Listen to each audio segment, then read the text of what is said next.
Good morning, Eastern Oregon. How are you doing? It's good to be here with you on AM on EOAlive on this May the 4th. Can you believe it? Star Wars Day. I know. May the 4th be with you. That is such Teacher Appreciation Week, too. What's that? Teacher Appreciation Week, too. Well, man, we all, and you could appreciate a teacher even if you're not in school anymore, right? Yeah, of course. I mean, I don't have like a lot of firsthand interaction with teachers, but I mean, I sit in parent-teacher conferences. No, but I mean, like if you could appreciate a teacher that was significant to you as a kid. Oh, yeah. Absolutely. My favorite teacher ever of all time. I don't want to call anybody out, but probably Mrs. Rodriguez. She was my Spanish teacher in high school. She's still here in town. Yeah. And why? I just thought I always got along really good with her. Mr. Cachado, too. Yeah, I was Mr. Cachado's aide my senior year and my mom's aide. and I had PE, and then I had an open. That was my last term of high school. Tough one, yeah. Let me tell you. Yeah. Well, it's funny. My significant teachers, you know, when I was in high school, it's probably my choir teacher, Wayne McIntyre. I'm sure he's not living anymore, but you know, that's kind of. I mean, it's funny. Coaches. I mean, I had a football coach when I was in 6th grade that just like made a huge impact on my life. You know, so yeah. My football and my baseball coach didn't teach at the high school. They both taught at the middle school. They were my PE teachers in middle school. Yeah. So I didn't spend a lot of time with them outside of the sport, whatever it was. It was Burns and Patrick. Everybody knows Bill Burns. I've had his grandson on my show. Yeah. He was my baseball coach, and he was the middle school PE teacher at the time. Eventually, he became the athletic director at the high school. Right. Yeah. And then Ray Patrick was the football coach, and he was the other middle school PE teacher. You know, I broke a kid's leg in 8th grade in PE, BC, on accident playing soccer. That's kind of why I didn't like soccer for a long time. How did you break a kid's leg? Which bone? I tried the long bone in the leg, like not the femur, the other one. Okay. Yeah. The big one, the shin. Okay. I didn't know what I was doing, and I tried like slide tackling because that was the cool thing to do, and I was quite a bit bigger than him, and just boom. He was my friend too. I felt horrible. It was bad. Yeah. Yeah. Well, morning, Jimmy. Thank you. Well, I made a highlight video yesterday, Jimmy, for the volleyball team, and I took interviews that I've done throughout the whole since the show very first started, pretty much, and I was looking at the difference in my face, like in this short amount of time. It's crazy, man. Like my face was like, yeah. Well, like I used to tell my daughters, does your face hurt? No. Well, it's killing me. Yeah. I got a text from the volleyball coach last night telling me how much she appreciated I did a pretty cool video for them yesterday. Like that was my show. I haven't had highlights of all. Yeah, it was good. I haven't had a chance to look at it yet. It was cool.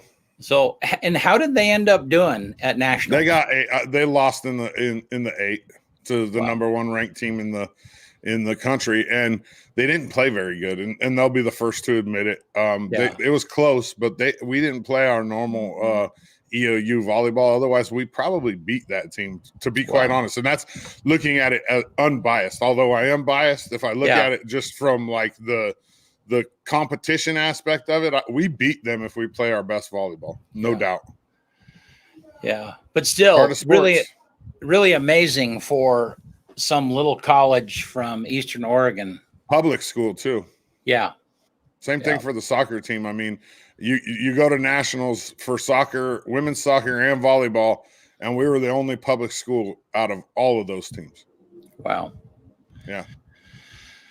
Well, hey, let's take a look outside. That's not the right one. Where's it at? You do that every day. I'm not going to comment. You do that no, the errors that I make are different errors every time. You're just not paying attention. Oh, look, there's cloud cover on the mountain today. Dang it. Yeah, and we're supposed to shoot a commercial this afternoon on the rooftop. Hopefully it won't be raining. So yeah, hopefully not. But it doesn't look horrible out there. I mean, I wore shorts and a t-shirt this morning, and I wasn't like cold on the way to work. So I know I was kind of missing your belly aching a little bit. Yeah, I like it when it's warm, man. Yeah, it's gonna get up to 64 today. It looks like there's possible showers at noon.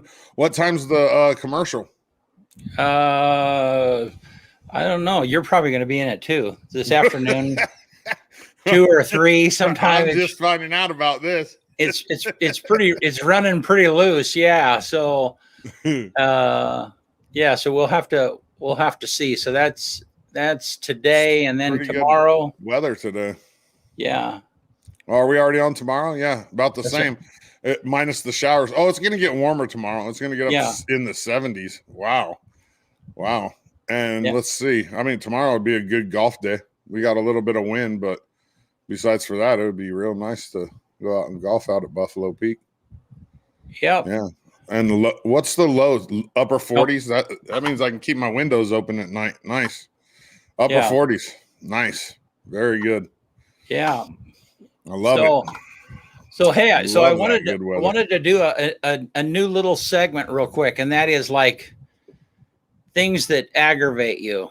What are some things that? Well, I'll start, and then you can follow the example. Yeah, I was thinking this like new to me, just so everybody knows. Yeah. So it's like things that piss you off, but that language is a little crude for some. You folks, already know what aggravates me.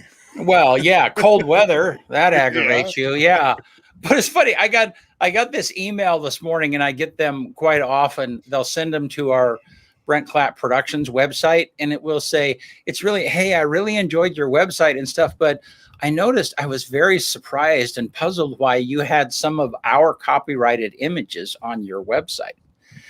And then there's a link that says, click here to see which images on your website we claim. Well, the link is the phishing part of it. So then when you click on that, I don't ever click on it, but it's like, because I'm a photographer, for crying out loud. I mean, the images on our site I've either purchased or they're ours, and so, but it always, so this morning this morning my response was 2 words: sue me. Yeah. Don't even waste your time. Want to know something that aggravates me? People that are late. Oh, that's true. I do know that. Yeah. Oh, man.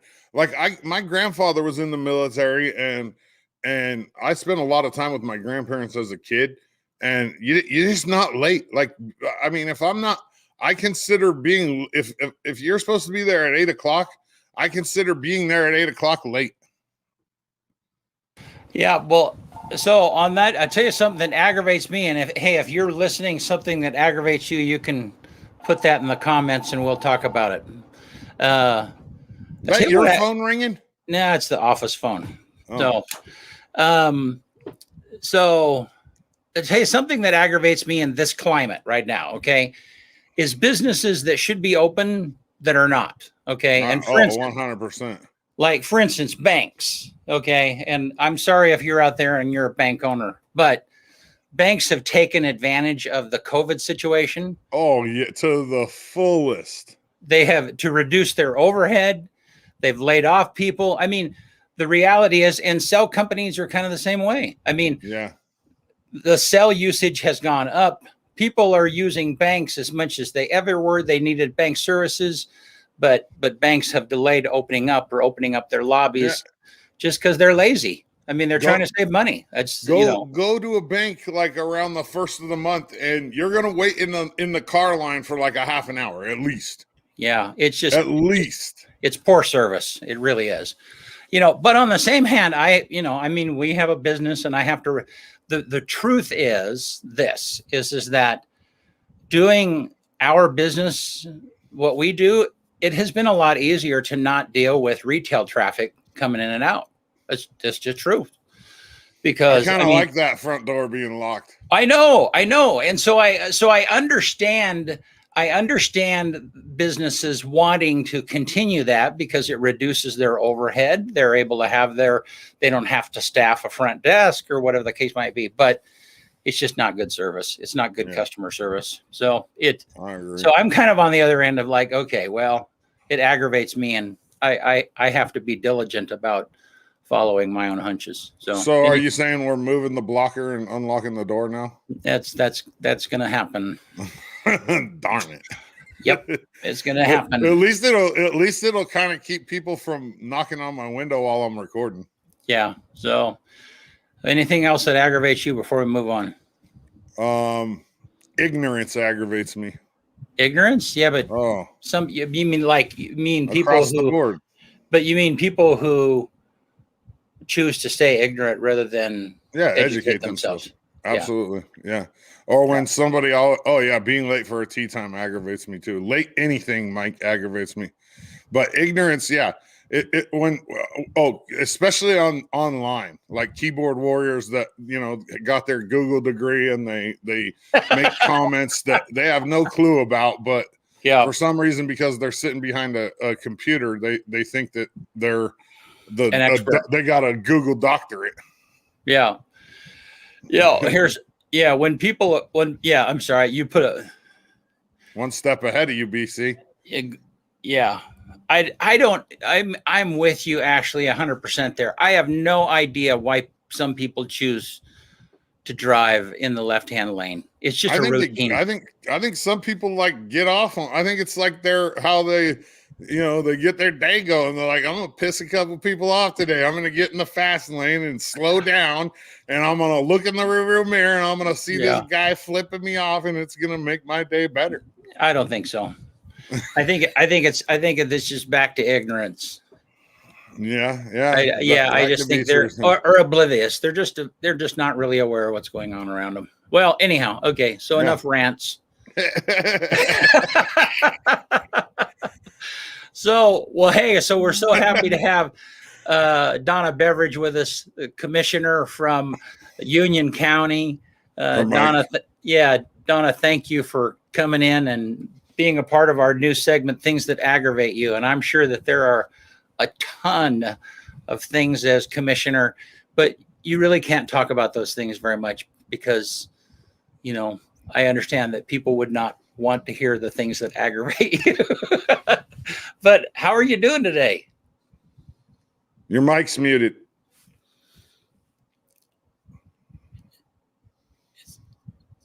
It still is muted, and I don't think I can unmute it. No, only she can do it.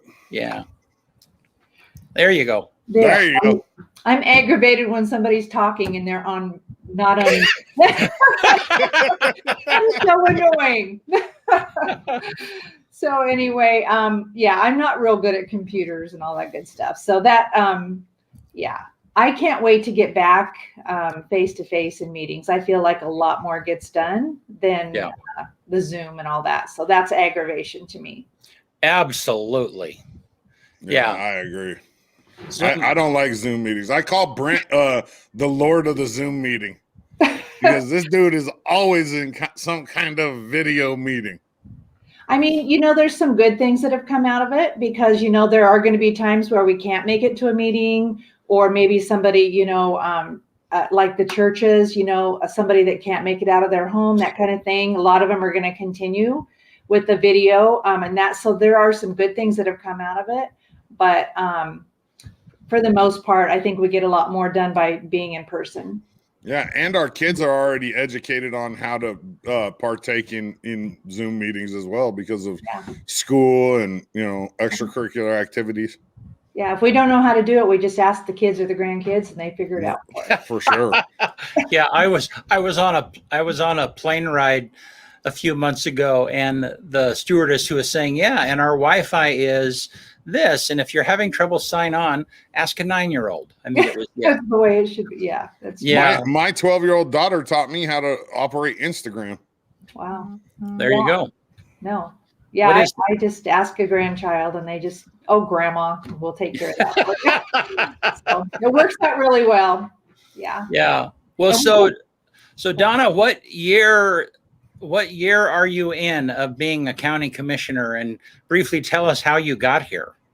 Okay. So I'm in my 5th year. So my first year of my second term, because they're 4-year terms. And I got here, didn't plan on being a commissioner. Had a few of my neighbors ask me if I would run 5 years or 6 years ago. And I had never thought about it, didn't plan on it. I just felt like, volunteer for what you can volunteer for. I always had a passion for Union County. So finally at the last minute, I went ahead and put my name in. There were already 5 people in the race. So that's why I was like, why should I be running? But I decided to put my best foot forward, put my campaign together the way that I would plan on running our county, which is listen to the people, learning every day, not having big signs, just putting smaller signs, not spending a lot of money, making sure that, I was frugal with my campaign, and ended up winning. So that's how it started, and I'm really enjoying it. I love Union County, so I guess it's meant to be, even though I didn't know that. Yeah, nice. And Union is your home, right? That's correct. Well, I was born and raised in Union. We moved to Cove for 20 years, so we went a whole 8 miles. But back in Union again, yeah, 5 generations of my family have lived here. So, yeah. Right. And you guys are farmers. I mean, that's kind of your roots, right? Yeah, we raise cattle and hay, my husband and I, and then we sell grass-fed beef locally and do all our own haying and that kind of stuff. We don't have hired help or anything. I'm the hired help when I get home from work. So, wow, I guess no. Well, and I think that's kind of cool. I mean, I haven't tracked the past county commissioners, but I mean, it's awesome that you are representing Union County outside of LeGrand, and so some of the smaller, because I think that sometimes Union and Cove and Elgin and North Powder, did I forget anybody? Somerville, they tend to not have the representation that LeGrand has, just because it has a bigger metropolitan base or a bigger population base. Yeah. Yeah. That's true. I when I ran for commissioner, I ran working for all of Union County to make sure that, that we include all of the small cities and build those relationships. So the 3 commissioners right now that are the 2 that I'm with, we're each a liaison to different cities. And so I'm liaison to Cove, Union, and North Powder. Commissioner Andrus is liaison to Elgin and Imbler, and Commissioner Scarfo, LeGrand, and Island City. And we try to attend those meetings as often as we can. And we also have mayor meetings that we rotate, where we meet once a month with our mayors, and then we can just talk about things and build relationships. If something needs borrowed, one city can borrow from another city. They know each other. It's not like, calling a stranger. So that's been really nice. And hopefully it'll continue even after we're commissioners. So. Well, that's awesome. So what are some of the things, Donna, that you have focused on? I'm sure that when you started and even now, there's a huge learning curve of the things that are going on. What are some of the things that you realized that needed help, that you could lend your expertise or experience to, that maybe had not gotten attention before? Well, my passion is business and making sure businesses in Union County succeeded. So I was lucky enough to be the liaison to the Baum Industrial Park, which the county owns. And so as soon as I got commissioner, I was able to go in and get it certified, because it needed to be certified in order to get businesses to move in. They had it years before, had sold it to someone that just sat on it for many years. So now our contracts, have a little more language, so someone can't just buy it and sit on it, and then we don't have available land. So one of my goals was to sell 2 lots a year at the industrial park, which each one of those, each sale would include new jobs for Union County, and been successful in that. In fact, have just in 2021, we've sold 2 lots, and we're getting ready to sell our 3rd one. So yeah, that's been a passion. One thing that I wasn't expecting to be so involved in, that's a passion also, is water. My previous commissioner had applied for a water planning grant through the state of Oregon with Oregon Water Resources. And so I became the convener for that group. We've been working on it for 4.5 years. We just finished our step 5, which is the end of the plan, and sent it to OWRD for approval. And we are applying for a feasibility study for storage in Union County. So working with state and federal agencies, working with the tribes, the farmers, the ranchers, I feel like we've accomplished a lot in these last 4.5 years. We each have to give a little, around 20 to 40 people at those meetings. COVID's been a little bit tough, but there's 4 pilot projects in Oregon, and we're ahead of all of them. And hopefully we'll get this feasibility study and start moving forward with something that will be good for the fish, the farmers, the cities. And so that's, to me, something that's really important. Donna, I have a quick question that's a little bit off subject, but I want to give people a little bit of insight on this.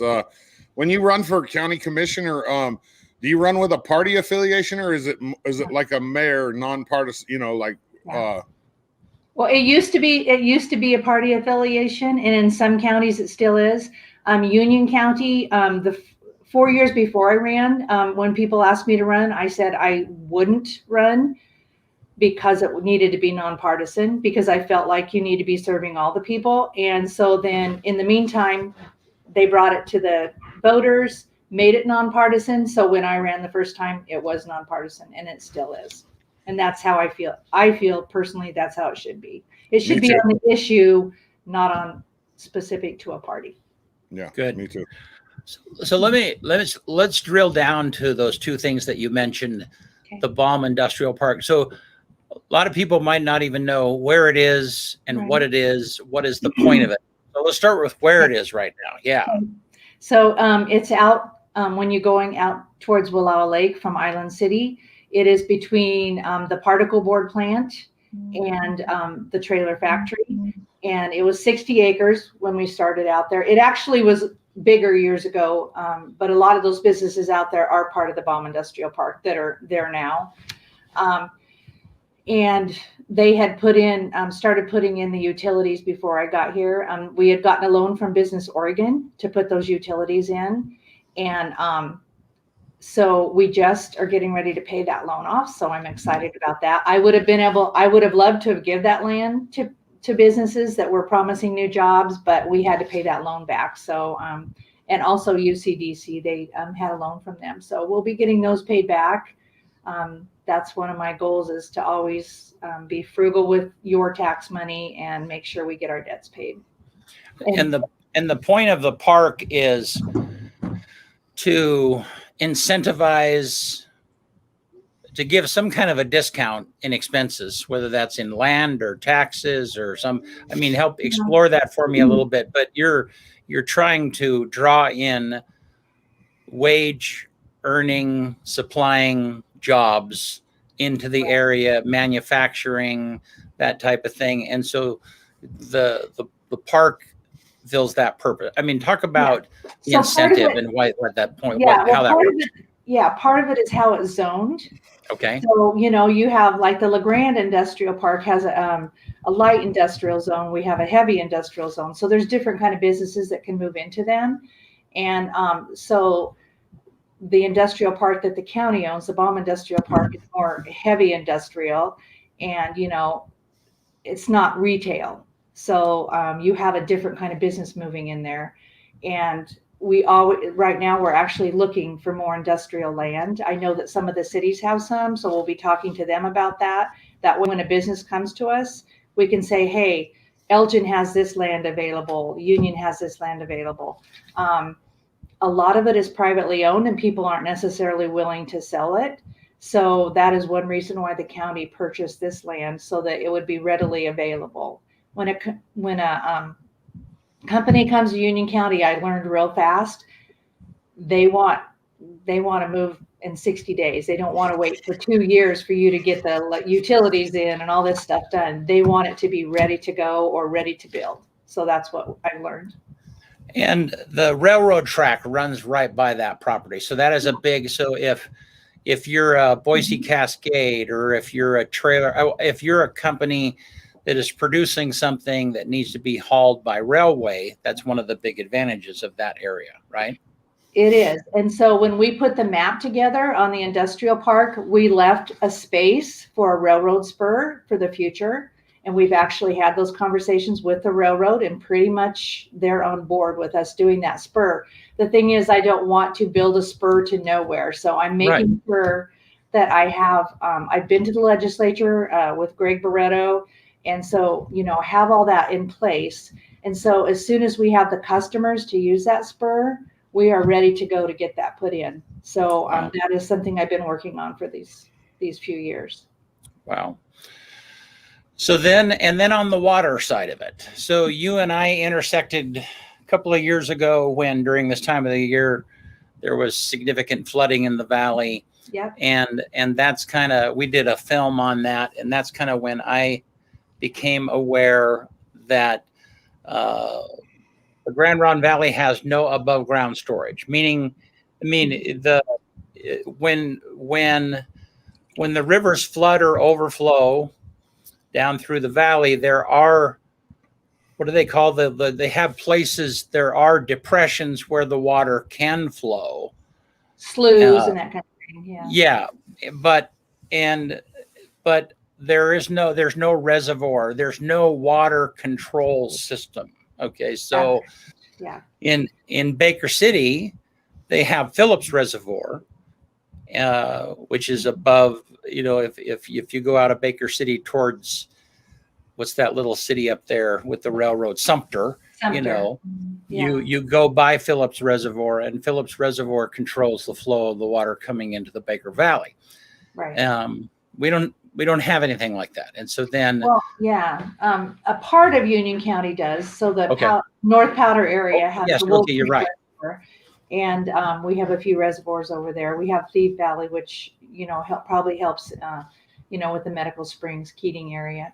But the Upper Grand Ronde Valley, which is what we're doing this study on, this plan, there is no above ground storage. You're correct. And, we Wallowa Lake, they're getting ready to raise their dam. Like you said, Baker County, every surrounding county and most of the state of Oregon has storage. And there have been studies in the past, and there was a time where Congress passed to get the money to put storage up Catherine Creek. And it was, they were sued and the money was taken back. So really this planning effort is getting everybody on board, including the tribes, and making sure that we do a project that doesn't harm to no one, but helps everyone. So, with this flooding where we have too much water most of the time in spring and not enough in the August, September time, that's not good for fish. That's not good for farmers. That's not good for anywhere. And so there are ways to work together. And, there's new things that come up all the time where we can be more efficient with fish passage and that kind of thing. And so that's what we're working on. In the past, they've already identified at least 20 storage areas in Union County that would be feasible. So, we're definitely going to be looking into those if we get that feasibility study. And ODFW and the tribes have signed on to be part of that study. So, explain real quick how is it not good for the fish? Because that's where everybody's mind goes. So explain. It's the passage. Can they get past the dam? So we have Beaver Creek up here above La Grande, where they just did that fish. It was a new idea that they had for fish passage, and that's working. So I think the big part is to make sure that there is passage for the fish on the dam. But I mean, in our current condition, when the water is not regulated, how does that affect fish in a negative way? Well, in the fall, it's really low, and then it warms up quite a bit when it's low like that. And so that's harmful to fish. Okay, got it. Thank you. Dana said, what about Buffalo Peak? Yes. Was there a specific question, Dana? Well, she was talking about water. I would assume that had to do something to do with water. Yeah. Good job, Dana. So I do have, every year I set up goals on my wall, and one of them was Buffalo Peak to increase membership and money, basically revenue. And so when I first came in, we put together a business plan for Buffalo Peak, and we also were able to negotiate the loan that we had. It was an escalating interest rate. So it took us about a year, but we were able to go in and get that to a fixed interest rate. So those were the first things I did when I came in. And then we made some goals. So to lose less money every year than we're losing now. And I know that's sad, but what happened is I put together, I'm not a golfer, so I wanted to know, what does Union County think about golf? So we put together a public meeting, and it was standing room only, and 70 people, and everybody said, we live here because of that golf course. Wow. And we had employers say, I can't get somebody to move here and, and work for me unless there's something to do when they get off work. And then by kind of doing my homework, found out that, the city of LaGrange, just to run their library and their swimming pool, was $800,000 a year. And those are amenities. So sometimes an amenity costs you something. You don't always make money on it. And so my goal at that point was to lose less on this amenity that I saw was very important to our people. And so that's been our goal. And then what we did is we had 2 managers, and we decided by looking at the books that we could save money we were looking at other golf courses, how they were run, because we wanted to learn from other people. Found out that most of them only had 1 manager. So we went ahead and restructured and started a rehiring process of 1 manager. So that was, how long ago, Dana? Over a year. Over a year. Okay. And that's been very successful for us, not only because of the way that we've restructured, but Dana's doing a great job too. So we are actually breaking records on membership. We're making more than we've ever had in the 20-year period that we've had Buffalo Peak. So we still have that debt.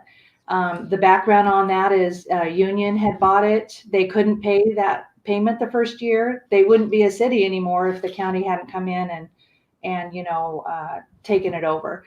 I believe in paying our debts, so I don't believe in walking away from debt. So anyway, we will continue to pay that and make it as successful as we can. And now that we know that it's an important asset to Union County, it will be staying there and open, and we're very happy with the direction it's going.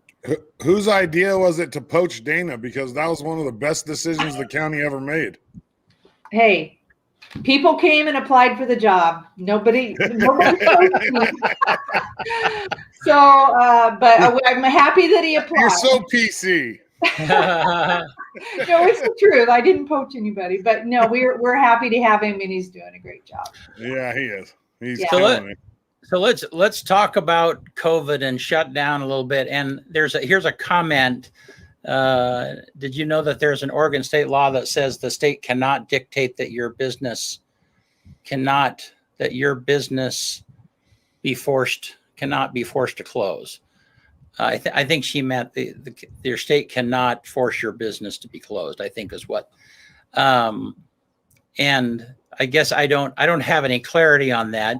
I think if there was that state law, that would have been exercised over the last year, or maybe somebody's taken that. But irregardless, we're here where we are. Thankfully, we're open. Our COVID count is down. I watched a clip yesterday of the Baker City mayor was on one of the news outlets talking about what they're doing to combat right now, because they're kind of closed down.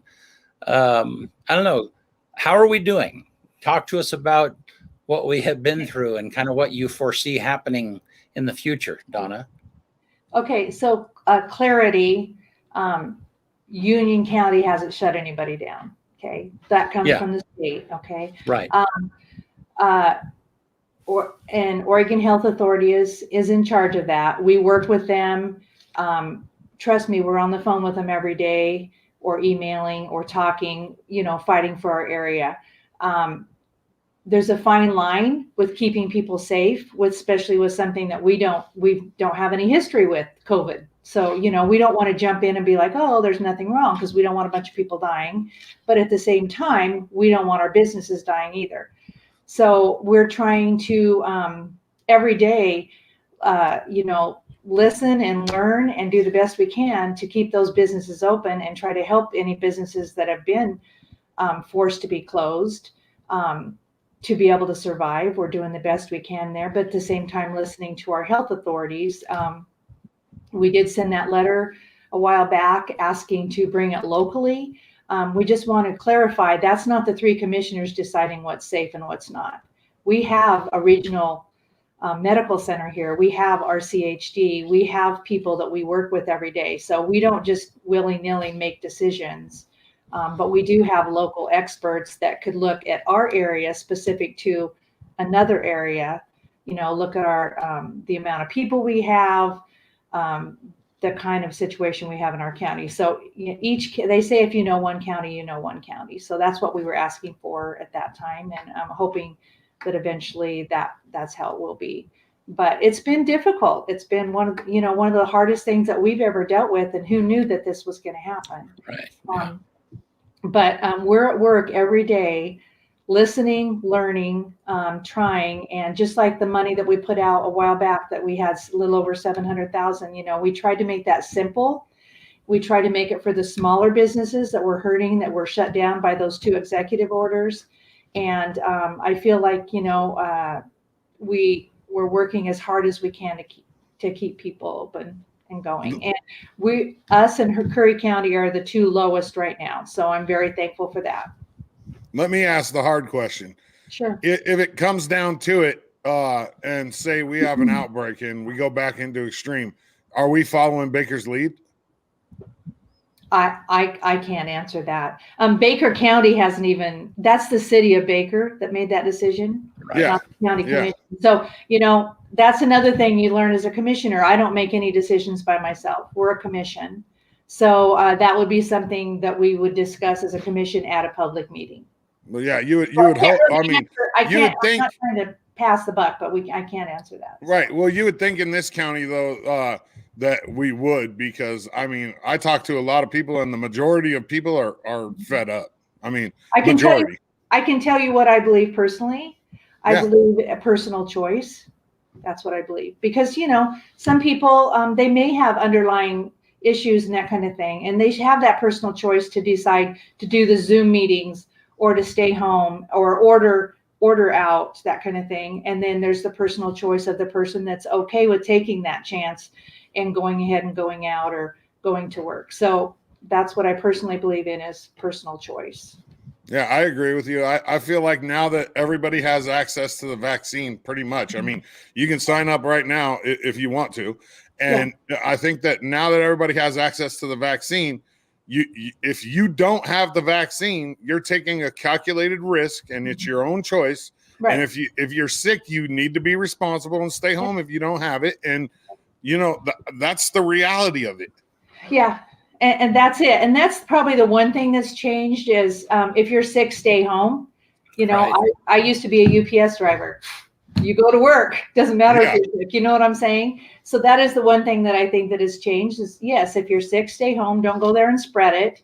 But at the same time, I do personally believe in personal choice, but I also believe in respecting others. So like, my mom's 85, I'm not going to just go there and, cough all over her, or, you know what I'm saying? So there's a fine line there, but you're right. I think there's been a pick and choose on which businesses have been hurt, and then other businesses have been wide open, and that hasn't made sense to me.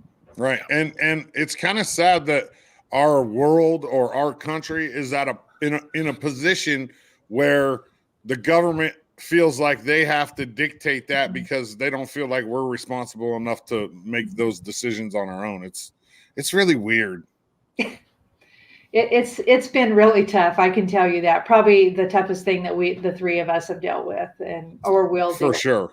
Did you guys ever get a response from the governor about the letter that you sent? Yeah, we did get a response. Basically, a lot of the executive orders will have to be reversed, and that will take time. But hopefully, if our numbers keep going the way they are, and those can be reversed, I think that it can happen. Good. So what's the next step for us? I mean, so at the lowest level, and we're not at the lowest level yet. Or We're on low. We're the lowest of everybody in Oregon. okay, and so yeah. So even at the lowest level, there are restrictions with activities. That's still correct. Okay. Yeah. And so I don't have those right in front of me, but right. No, it's and then they've been lifting the outdoor restrictions and that kind of thing too. And then also I'm happy to see events starting to come back. Eastern Oregon Livestock Show, Pendleton Roundup. People, and they can still be safe and have events. So I'm pretty excited about that. We're having the 4th of July in Union again this year up at Buffalo Peak. It's not going to be full-fledged like it would be on a normal year. It'll be kind of a, half and half where we're going to have some safety. We're going to have where you can turn on your radio and listen to the music, the patriotic music while you're watching it. You could be sitting in your car or you could sit in your yard. We're going to hopefully have it with you guys on Eastern Live.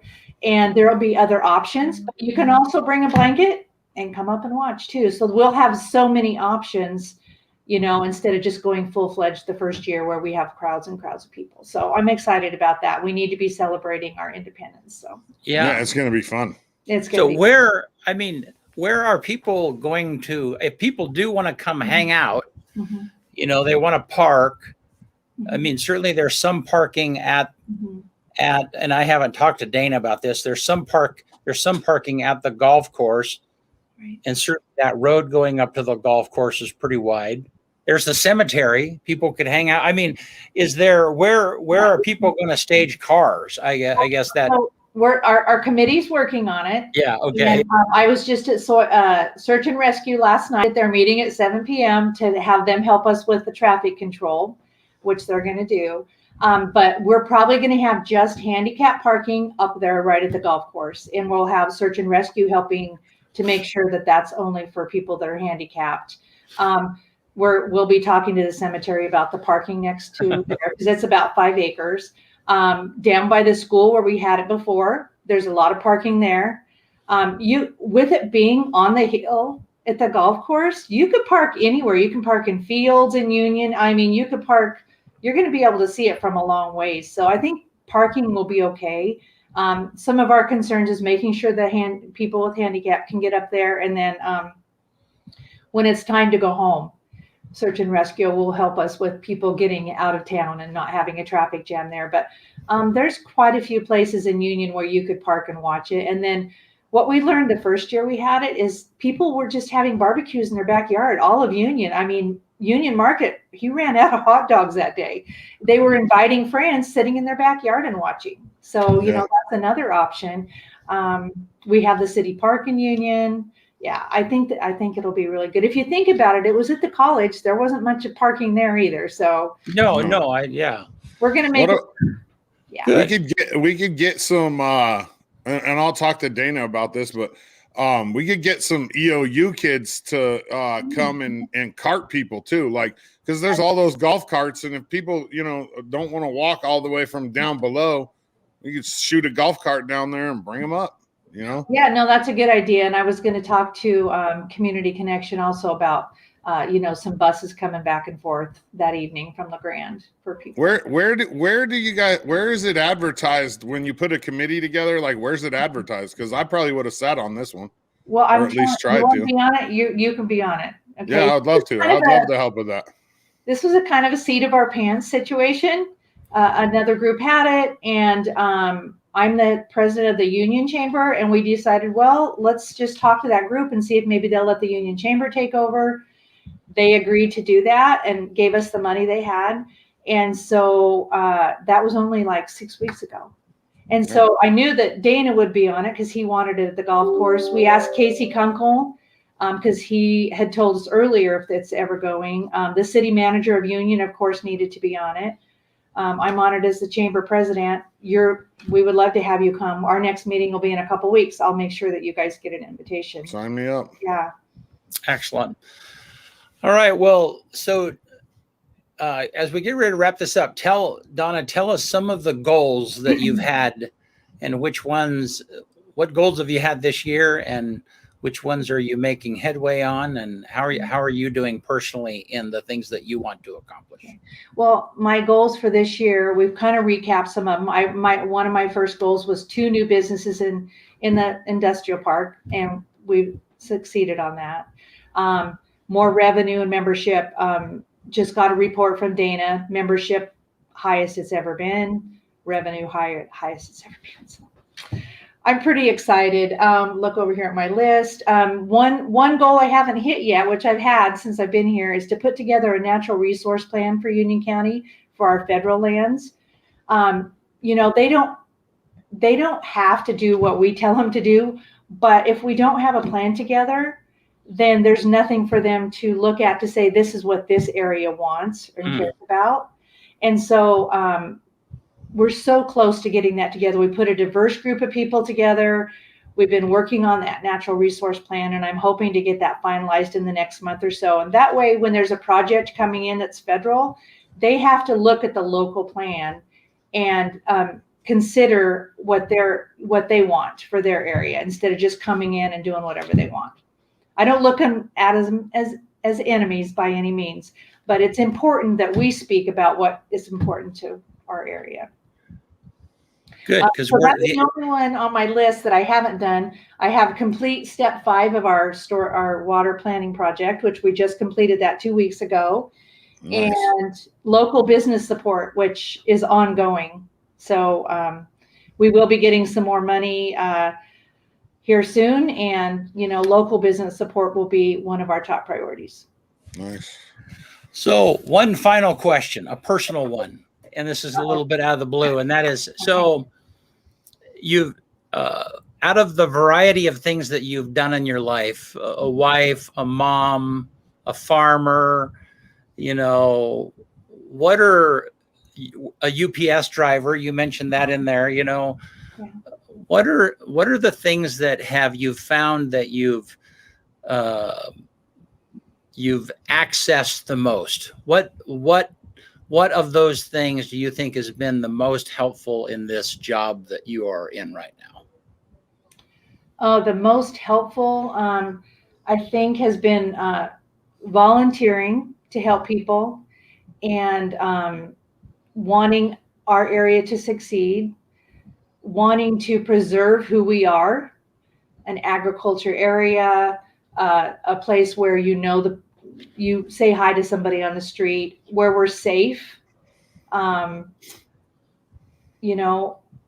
Yeah, I could probably go on and on, but when I think of like the drug problems we have here and our employers, they're having a hard time hiring because, people can't pass a drug test or they're on unemployment, and with no work connected to that unemployment. I mean, I could just go on and on, but the things that I've done in my past that have helped me would be like that UPS job. And then I worked at DHS and Community Connection, where we helped other people. And so all those things, I think, helped me in this job.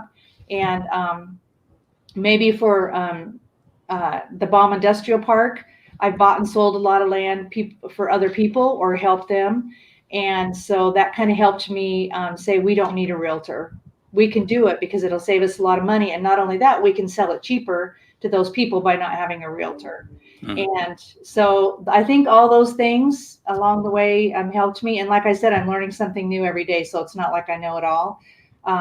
Maybe part of it's just that I really do care about Union County. Yeah, I can see that. And so one other additional, because you brought it up, and so how the huge amount of money that is coming to individuals through unemployment, is that, do you, from what you're hearing, are you hearing, I mean, the hunch is that there's no incentive to go back to work for a lot of folks. Right. Sometimes they're making more money on unemployment than what they were making from working a regular job. Is that really an issue here in Union County, as far as you know? It's really an issue. It's really an issue. I don't say that off the cuff. I've been calling people at the, WorkSource Oregon and the employment office. I talk to people, and it's not, can you make more money? You are making more money by not working. Okay. And there's no incentive. And this is anywhere from a restaurant that needs somebody to the hospital.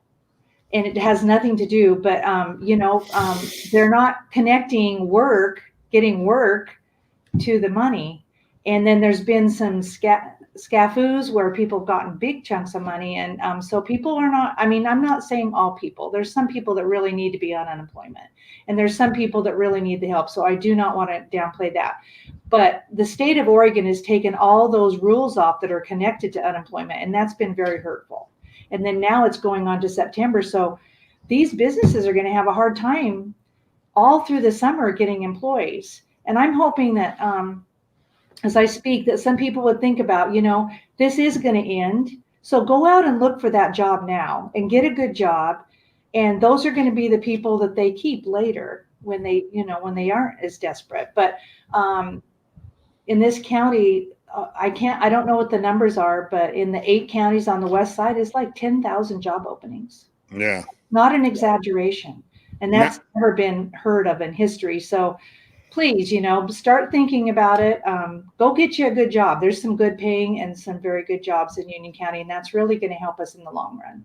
Now's the perfect time to get a job that you probably wouldn't get in regular circumstances and hold on to it. And people are paying more. Yeah, they're offering more money now. And so this is $14 an hour at McDonald's, for crying out loud. That's a lot of money. Well, and we do have a housing crisis in Union County too. Very big. There isn't much housing. So we are going to be working on that, on how can we change that, because there are people that do want to move here and work and there's no place to live. So that is another issue that we'll be working on. Yeah. Nice. Awesome. Well, Donna, thank you so much for taking the time to be with us today. And I so enjoy each one of you 3 commissioners, and you're unique. Your skills are unique. I love that among the 3 of you, I don't see ego. I don't see your agenda being driven by ego. You're genuinely concerned about the things that you're responsible for, or the things that you're seeing, and you each have a different perspective. And that is really cool. Because it makes for really wide representation of the culture that we have here, and so on and so forth. And so, thank you for doing what you do. Thank you. I agree. We're a good team. We each have different things that we have a passion for. We have different things that we're good at. And we listen to each other, and I feel like we're a good team. So thank you for that. I appreciate it. Yeah. And I'm not biased or anything. I don't even like the guy, but Dana was a great show, man. Wow. The stuff he's doing out there. And I don't say that just because they sponsor my show or anything like that. I say that as a person, and seeing what's going on. Yeah. It's phenomenal. Yeah. Well, and we appreciate through the golf course, we appreciate Union County investing in EOAlive. Absolutely. To have this kind of programming right here. So. Yep. And thank you for what you guys do. We appreciate it very much. All right. Thank you. Thanks so much. And so our plan is to have a county commissioner once every month. And so Matt's turn is going to be coming up next. And so then Donna, we'll see you, I guess, 3 months from now. Yeah. Yeah. We're going to do some bootlicking every month. That's right. I'll warn Matt that he's next. Okay. Yeah. Thank you. All righty. Hey, thanks so much. Okay. All right, BC, let me bang out my list real quick so we can get out of here, because I got an interview at 9 o'clock. 1864, on this day, General Ulysses S. Grant's Union Army at Potomac attacked Robert E. Lee's Confederates at the Rappahannock River. 1871, on this day, the first baseball league game ever, which was the NABP, the National Association of Baseball Players. It was Fort Wayne versus Cleveland, and the local deacon, Jim White, got the first hit ever, and it was a double. In 1878, Thomas Edison's phonograph was shown to the public for the first time at the Grand Opera House. In 1946, the Alcatraz riots. 5 died in a 2-day riot at Alcatraz. In 1992, the U.S. Army and the Marine Corps arrived in Los Angeles to end the Rodney King riots. The song in it's still your song, BC. Baby, baby. Yeah, Amy Grant. And then the quote of the day comes from His Airness, the GOAT, Michael Jordan. Never say never, because limits, like fears, are often just an illusion. So Michael Jordan says, never say never, because limits, like fears, are often just an illusion. And that's all we got on a Tuesday. Good stuff. Thank you, Morgan. We appreciate you. Yep. And we'll see you right here on Thursday morning.